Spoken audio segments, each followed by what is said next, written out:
democracy. How engaged are you? So welcome to Evolve Democracy. It is my great privilege to be the very first guest host of the very first videocast. My name is Steve Spurr and I am the Executive Director of Spurr, which is a consultancy that is focused on solving complex challenges that both create and generate trust. And I'm here with Amelia Loye, who is strangely our very special guest, because in reality, she's actually our regular host of Evolve Democracy. And we will be digging into what is Evolve Democracy, what the series is going to cover, and why she's so passionate about it. Hi, Amelia, welcome. Hi, Steve. Thank you for hosting the first webcast. Thanks, and my privilege, my absolute privilege. Before we dig really into Evolve Democracy, I suppose I'd really like to spend a little bit of time talking about you and your motivations that have kind of led up to why Evolve Democracy is happening now.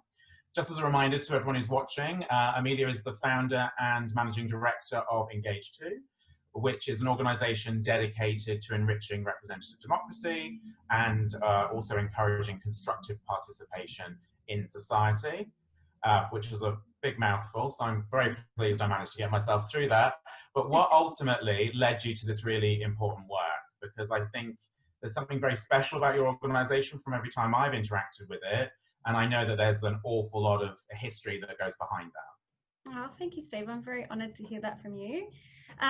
Well, I think probably the first thing that triggered my interest in this area was when I was a young girl, 16, and my teacher invited me to write a letter, which I thought might make a difference, or was something that I felt very passionate about. And I'd been watching all the mothers from the childcare centre across the street sitting on the outside of the play equipment in the park up the road. And they'd sit around the edges, and it was brand new play equipment that the council had installed for very young children, but the nearest chairs in the park were all the way like down the end of the other side of the park. And so, of course, the mothers were sitting on these wood chips at the bottom of the swing sets, watching their very young children playing on these swings. And so I invited the council to maybe think about putting a chair closer to the swing set. And by writing that letter, someone listened, and I really felt like I made a difference. And my parents' house is not far from that park, and I drive past it every time I go to visit, and I feel pretty chuffed that I was the one that got that first chair in that park. And yeah, kind of have a giggle to myself that that's the reason I'm doing this kind of work. I think probably the next step in my life was when I was at a performing arts school, and I thought I was going to be a singer, even though I made that big difference in my community. I thought I was going to be a singer, and it wasn't until I heard the term intergenerational equity in legal studies, 3-unit legal studies, that I was kind of blown away by the idea that I could really make a bigger difference, I guess, here in the world while I was here, or at least have a very positive social impact while minimizing my environmental impact. And that really affected me. I cried in front of the whole class as a teenager, which was very embarrassing.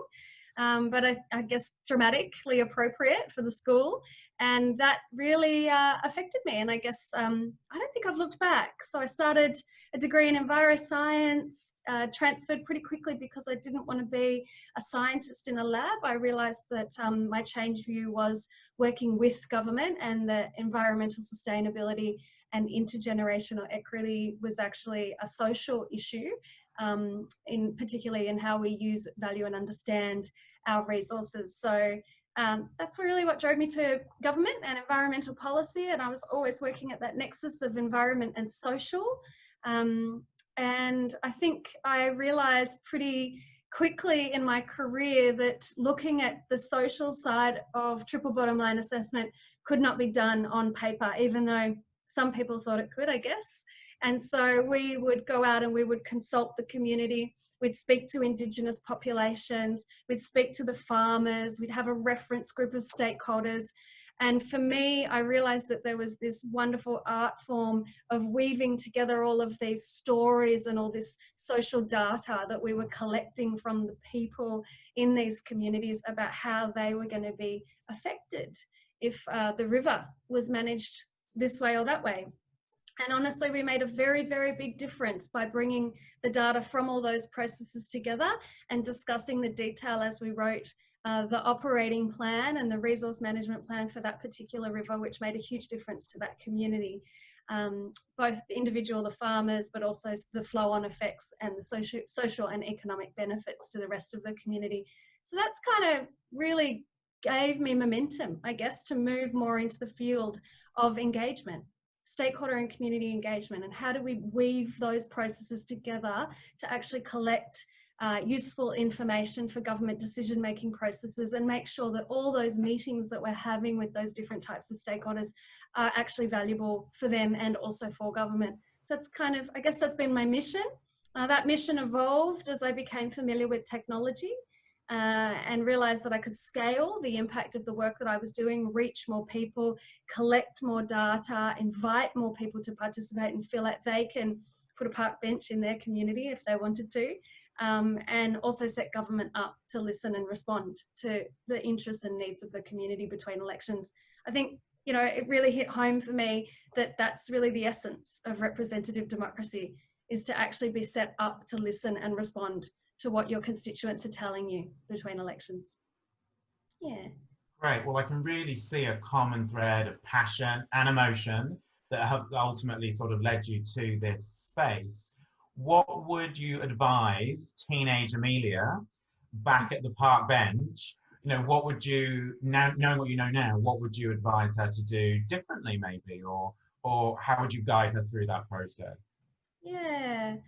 I think I was brave enough to write the letter, so I don't think I would advise. I'd certainly encourage other people who are young to think about how they can make a difference in their community and who they might reach out to. I probably took, my mum always said I took the hard road, Steve. So I probably maybe took on a little bit too much responsibility on my shoulders as a young woman in this kind of a career, and worked really, really long hours. And sometimes, you know, that resulted in a report that sat on a shelf. So I think I would say to somebody who really wants to make a difference in their community and sees that there's a pathway to do that by working with government, which can be quite a challenging beast to maneuver, would be to actually have patience, to think strategically, to look at the areas where you can actually have an influence and support people who are in positions of power to be well informed and make a difference, and identify those people who are ready to listen, rather than, you know, trying to work with people who aren't necessarily aligned with you in that kind of approach to democracy. So pick your battles, I guess, and be like water. Strong and enduring. That's right. Yes, water. So let's get a bit more focused on the Evolve Democracy series itself. You know, what has motivated you to do this now? And tell us a little bit about what people should expect from tuning in to the various formats that you're planning for Evolve Democracy. Yeah, well, we're going to start off with a summary of all of the innovative methods to expand and evolve democracy, representative democracy, that are being played with, I guess, tested around the world by governments around the world. So I've pulled together a summary of wonderful case studies, and I'm going to be presenting them through a webinar, and that I'd like to do that webinar with a small format with 15 people at most. So I'll run it every month so people don't miss out, but I'll share all of those different case studies and invite the participants in that 15 person group to ask questions, to discuss their ideas about democracy, and hopefully we can have like a two-way, at least a two-way dialogue or three-way dialogue among the participants about how democracy is evolving, how it might evolve, how we might support each other in our work to evolve democracy and encourage that constructive participation in society. So I'll do that once a month. And to complement that, I'd also like to do once a month an interview with people who are actually doing the evolving democracy work around the world. And there's absolutely thousands of them who are doing wonderful work expanding the definition of democracy. Some doing participatory budgeting, some doing really creative methods of community engagement, and others who are actually looking at the structural and systemic model of representative democracy and experimenting on top of that with things like citizens' parliaments. So I'm really looking forward to inviting some of the people who are doing that work around the world, some colleagues and friends of mine, to share their stories, and I'll be interviewing them just like you're interviewing me, either by video or by on audio, by podcast. So whatever they prefer. And we'll share those stories and invite people to share with us what they think about the stories being shared. Great. That's sounds really exciting. And I know one of the topics that I'm hopeful you'll be covering is the look at how technology has changed democracy. I'd love for you to tell us a bit just now as a view of how you see technology's role in evolving democracy. Yeah, well, I've got quite a structural view to this. So I see the potential of technology changing the way governments are set up to collect information from people, to analyse that information, and to really feed that into those policy making, service design, program processes, and to consider that a corporate intelligence, something that they can leverage and build upon with every conversation, every engagement that they have with people in the community. So for me, it's about designing digital architectures for democracy inside government agencies and also across them, so that they're sharing that data and building relationships with stakeholders, and honestly valuing the input of those stakeholders and the time that those stakeholders are investing into those government processes. Most people, I'm probably a bit different to a lot of people when it comes to the way they look at technology for democracy. Lots of people very quickly think, yeah, we can vote on everything. And if you haven't heard of it, that's called direct democracy. There's a big debate about whether or not that's a good thing. And obviously that's an alternative model of representative democracy. I think it's wonderful that we're seeing more tools coming into that space where we can vote on and participate in government decision making. But my opinion is that that's not a replacement for representative democracy, and my focus is evolving representative democracy by the use of these tools inside them. The other model that's an extension of digital democracy and direct democracy is liquid. So if you haven't heard of that, that's passing on your vote. So I might say to you, Steve, you've got more experience working with the aviation sector. So I'll give you my vote if it's on a topic that's about the aviation sector. I think some of these principles can be used within representative democracy, and I'm excited about the opportunity to experiment with the tools, to show what's being done by other people around the world, and to also help government really set themselves up to be representative between elections. Yeah. What that makes me think of, Amelia, as you talked there, I find it fascinating, is actually it's a little bit of a parallel to some of the work that I've done in trust, where history, when we used to be in much smaller communities before the industrial age, we used certain strategies for trust. And then the industrial age came along and we sort of outsourced some of those strategies and, created legal contracts and all these other ways to try and engender trust in a system. But now technology is bringing us back to, do a ride share, for example, and we can actually have a more individual choice again, and we're trusting on people's actions and not just the frameworks, although with some frameworks as well. So it's sort of bringing some old behaviors back to modern life. And it sounds like from some of the things you say, there's elements of that technology and evolving democracy will allow us to do in the democratic space. Yeah, absolutely. This is not about reinventing everything that's been done, like that technology can replace face-to-face discussions. My version of engagement technology is what I call it, it also includes technologies that allow you to actually go out and speak to people with technology, to embed technology in places where people can provide feedback in place. So yeah, digital engagement can be done offline as well as online. And there's also these wonderful systems that can be put in place to make what we've been doing for a long time better, not necessarily replace it. And to be honest, I think we're always going to need these face-to-face connections. During this pandemic, I've really missed eye contact, for example. And Yes. yeah, as much as it's lovely to see your face on video, Steve, I'd love to be in your presence as well. Yeah. So I think, it's about bringing together those traditional approaches with some of those new approaches, but also using technology to really capture the value of what we're doing right now. For example, if we are engaging virtually or we are engaging online, that's not enough. It's actually about how do we value the input, the exchange of information that's occurring through that engagement, and also build up that relationship over time. Fantastic. Really driving that two-way communication and experience. Yeah. So I think we've sort of talked about some of this already, but are there any other topics that that viewers and listeners to Evolve Democracy can expect over the coming weeks and months that you want to let us know about right now?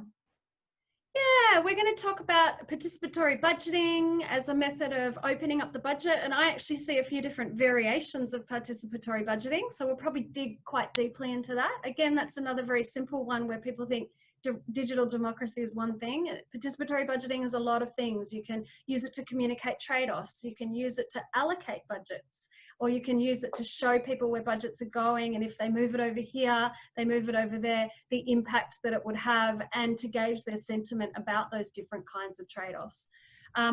So we'll dig deep into participatory budgeting. We'll dig deep into some of those systemic representative democracy, the way that's evolving a little bit with these citizens' assemblies, citizens' parliaments, citizens' juries, which are all different things. And how they're built. One of the models that they're built is using sortition, which is random selection. So we'll probably unpack that as well. How can random selection be used to increase representation in democracy, be that for a citizens' jury or for other purposes? We'll also explore the digital and all of the various types of digital engagements that we've talked about. So what are the tools that we can use online? What are the tools that we can use in place? And some storytelling about how that's gone in different contexts with different cultures.